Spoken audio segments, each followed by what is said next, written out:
वासास परिग्रह रहित वस्त्र। साधु का जो वस्त्र है वो परिग्रह रहित होना चाहिए। परिग्रह जिस पर किसी का अधिकार नहीं। वो हरिराम व्यास जी ने कहा, घूरे में से बीन चिनगटा रक्षा कीजिए सीतिन। चलो वैसा नहीं तो जो गुरु प्रदत्त वस्त्र हैं या जो स्वाभाविक सहज में जैसे बन जाए, याचना की वस्त्र के लिए कहीं आज्ञा नहीं है। केवल याचना भिक्षा के लिए है, अन्य याचना नहीं है। तो ठीक है, नहीं है तो कोई बात नहीं। जब हमने अपने जीवन को प्रभु के चरणों में सौंप दिया तो अब हमको इस शरीर की इज्जत की परवाह नहीं। शरीर का कोई, ये तो प्रभु को समर्पित वस्तु है। वो जैसे रखें, जैसे प्रभु हमें रखें, हमारी याचना नहीं होनी चाहिए। तो अयाचक वृत्ति से यदि कोई हमको दे दे तो भी हम कम पैसे वाली चीज से अपना गुजारा करना सीखें। शरीर स्वस्थ हो, साधन पथ में हम चल रहे हैं तो कोशिश करें कि कम पैसे वाला कपड़ा हमारा हो, कम पैसे से हमारा पेट भर जाए, कम पैसा हमारी दिनचर्या में लगे।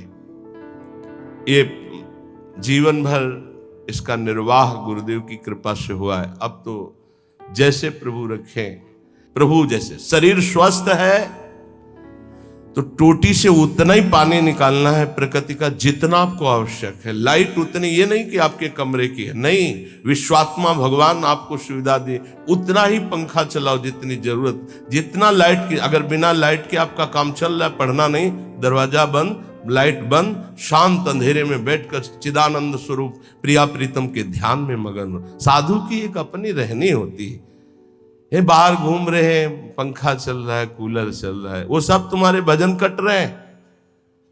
तुम क्या समझते हो फ्री चल रहा है?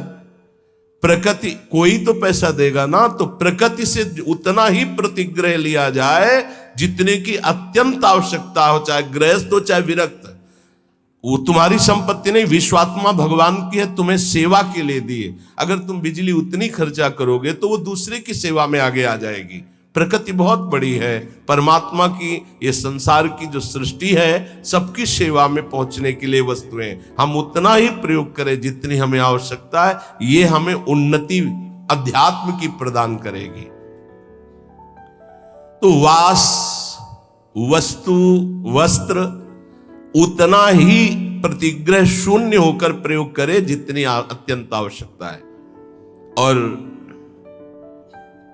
विरक्त के लिए घर परिवार से मनी ऑर्डर आकर के खर्चा होना, इससे अच्छा है घर लौट जाए और वहां जाके मेहनत करे और फिर अपना जीवन यापन करे।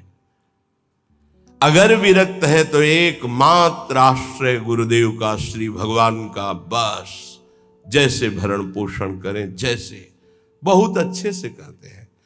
अगर भोजन नहीं मिलता है तो आनंद इतना दे देते हैं कि भूख का कष्ट नहीं रहता है। सच्ची मानिएगा, ये केवल प्रवचन की बात नहीं है, ये छाती की बात है। कई कई दिन जब भोजन नहीं मिला तो इतना आनंद पवा देते थे कि भोजन की भूख मिट जाती थी। नहीं खान पान ते भावे है, नहीं कोमल वसन सुहावे है, ये प्रतिग्रह शून्यता। कंथा कौपी नवासस, नहीं खान पान ते भावे है, नहीं कोमल वसन सुहावे है, सब विषय लगे ते खारा है, हरि आशिक का मग न्यारा है। तरुतल पतितैः क्लिप्त वृत्ति फलाद्यैः। अब वृक्ष के नीचे रहने का समय नहीं रह गया, क्योंकि वृक्ष ही नहीं रह रहे। जिसको देखो वृंदावन वास के लिए आएगा तो सबसे पहले लता का हनन करने की सोचेगा। किसी लता को नष्ट करके आपका वृंदावन वास हो रहा हो, मत करना, श्री जी नहीं मिलेंगे।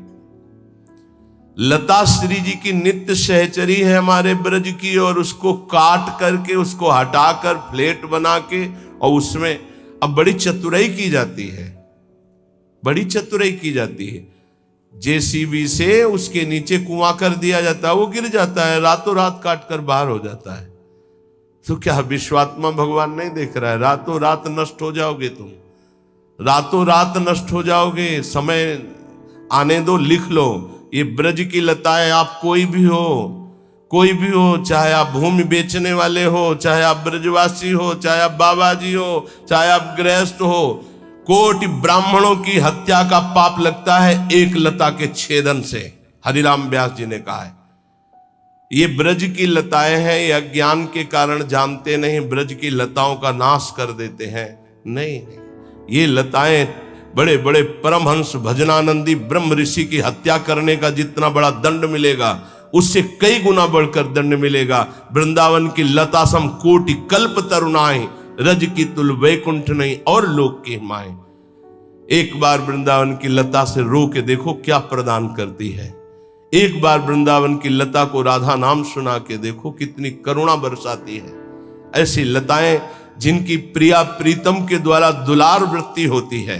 राधा करावचित पल्लव वल्लरी के, स्वामिनी जी की कृपा दृष्टि से सींचे गए, स्वामिनी जी के कर कमल से दुलराए गए ये वृंदावन की लताएं हैं, वृक्ष हैं।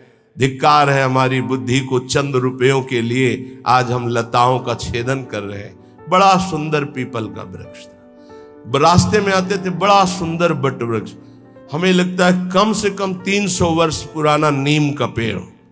ऐसे गए, अब कुछ बस नहीं चलता, कुछ बस नहीं चलता। हरिराम व्यास जी आज के 500 वर्ष पहले लिखे थे कि वृंदावन मथुरा कट रहा है, मुझे बर्दाश्त नहीं हो रहा।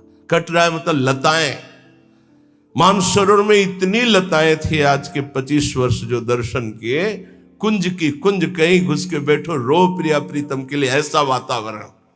अब वही संगमरमर, वो रज नहीं ढक दी गई, लताएं काट दी गई, संगमरमर बिछ गया, बोले उन्नति हो गई।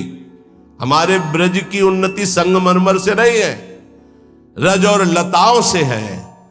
ये रोड से उन्नति नहीं है, रज और लताओं से उन्नति है। जब हम परिक्रमा में लौटते तो जो ब्रह्मानंद मिलता है वो आज पद्मासन लगा के बैठने से नहीं मिलता। ध्यान रखना, बड़े बड़े महापुरुषों को देखा, अब रज रानी के दर्शन मिलना दुर्लभ है। हर जगह व्यवस्था ऐसी, छू न जाए रज, जिससे कल्याण होना है, जिससे परम पद मिलना है। बोले त्यक्त्वा सर्वाभिमानम प्रतिग्रह मटनम तुच्छ भैक्ष्याय कुर्वन्। अगर प्रिया प्रीतम के प्रेम रस को प्राप्त होना है तो तुम्हारे प्रसाद में श्री जी का भोग प्रसाद तो हो ही, ब्रजवासियों का टुकड़ा जरूर हो। ये हम सिद्ध महापुरुषों की बात कहते हैं, गुरुदेव के श्रीमुख की बात कहते हैं, अपने हृदय की बात कहते हैं। गुरुदेव ने कहा नीलांबर पीतांबर उसी के नेत्रों में झलकता है जिसके प्रसाद में ब्रजवासियों का टूक होता है। बड़े बड़े महापुरुषों ने ब्रजवासियों के टूक की महिमा गाई है और ऐसे आदेश दिए हैं कि यदि वो बच्चे को शौचा कर बिना धोए उसी हाथ से रोटी दे रही तो दोष दर्शन मत करना, उस रोटी को ले लो और धो करके पालो, तुम्हें प्रिया प्रीतम की प्रेम प्राप्ति होगी। बहुत सिद्ध जन है ये जो ब्रजवासी जन है, सच्ची मानिए, ये इनको गृहस्थ मत जानिए, इनको साधारण मत जानिए, असाधारण है। इन्होंने बहुत भजन किया तब जाके ब्रज में सीधे माँ के गर्भ से इस रज में प्रकट हुए हैं और उनके घरों के जो टूक है उनमें बड़ी सामर्थ्य है प्रेम प्रदान करने की। लेकिन वो आदेश दे के मंगाने वाले से नहीं, उनके दरवाजे पे जाकर के उनके टुकड़े मांग कर खाने के। त्यक्त्वा सर्वाभिमानम प्रतिगृह मटनम तुच्छ भैक्ष्याय कुर्वन्। हमें जो अपमान ब्रजवासियों के दरवाजे में मिलता है वो जानते हो क्या करता है? हमारे प्रारब्ध का नाश करके, हमारे अहंकार का नाश करके प्रिया प्रीतम की प्राप्ति कराता है। पक्का डरो मत, जब ब्रजवासी गाली दे अपमान दे तो छाती फुला लो कि आज हमारे बहुत बड़े प्रारब्ध का नाश होगा और प्रिया प्रीतम के मिलने का संयोग बन रहा है। बात हमारी मान लीजिए, पक्की बात आपसे कह रहे हैं। त्यक्त्वा सर्वाभिमानम प्रतिगृह मटनम तुच्छ भैक्ष्याय कुर्वन्। कुछ लोग ये शब्द सुनकर, जैसे हितधाम में भी वृंदावन महिमामृत की चर्चा, तो ब्रजवासी के पास जो है अपने कि देखो हमारे पास सब कुछ है, आदेश हुआ है कि भिक्षा ले, तो पहले ये दिखा के सम्मान प्रीता चाहना ऐसा नहीं। त्यक्त्वा सर्वाभिमानम प्रतिग्रह मटनम तुच्छ भैक्षाय कुरुन, अपने को तुच्छ समझकर सब अभिमान त्याग कर ब्रजवासियों के प्रत्येक दरवाजे पर जाकर राधे श्याम, प्रत्येक दरवाजे का मतलब आज इन 5 घरों में तो कल उन 5 घरों में नहीं, दूसरे 5 घरों में परिचय न बनने पावे। तुच्छ भैक्षाय कुर्वन, कुर्वन न व्यर्थ वार्ताम, कभी बेकार 1 मिनट भी न जाने पावे।